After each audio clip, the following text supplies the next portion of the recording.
She thought I was just an old woman. Until I turned the tables. They say age makes you soft. But when my daughter-in-law sold my jewels behind my back, she awakened a lioness who'd been napping, not dying. I'm 74, not senile. My hands may tremble when I pour my tea, but my mind? Sharp as the diamonds she thought she'd stolen forever.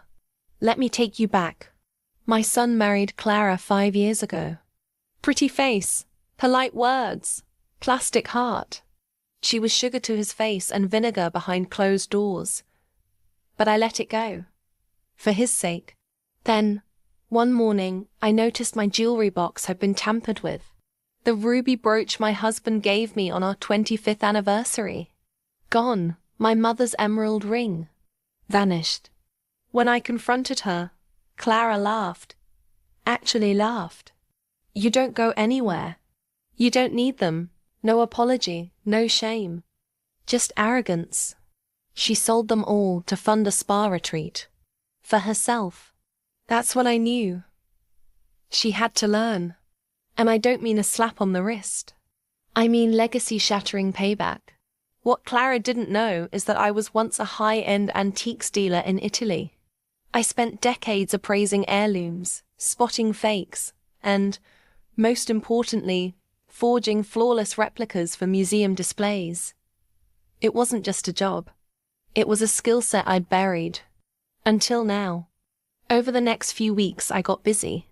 I had access to some beautiful stones and age settings from my private collection in Florence. I crafted 10 new pieces, jaw-dropping, intricate, and completely fake. Then I staged a melodramatic moment in front of her. "Oh, I found a hidden pouch of old jewels," I said. "From my late aunt in Rome. Priceless. But I'm far too old to keep them now." Clara's eyes sparkled more than the sapphires in my palm. I reluctantly agreed to let her store them. 3 days later, she had them appraised and sold. For a whopping $75,000. That was mistake number 1. Mistake number 2? She sold them to a well-connected collector in Madrid, who happened to owe me a favor. Within a week, the buyer discovered they were forgeries. He threatened legal action. Clara, in a panic, blamed me. I simply smiled and handed over proof of her earlier theft, security cam footage, sale receipts, and the signed confession she'd scribbled when she thought I had dementia. She didn't just lose the money. She lost her marriage, reputation, and soon after, her freedom. Fraud has a nasty way of sticking to your record in Europe. And my son?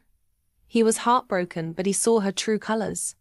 He moved me into a beautiful seaside apartment in Amalfi, complete with a garden and a view.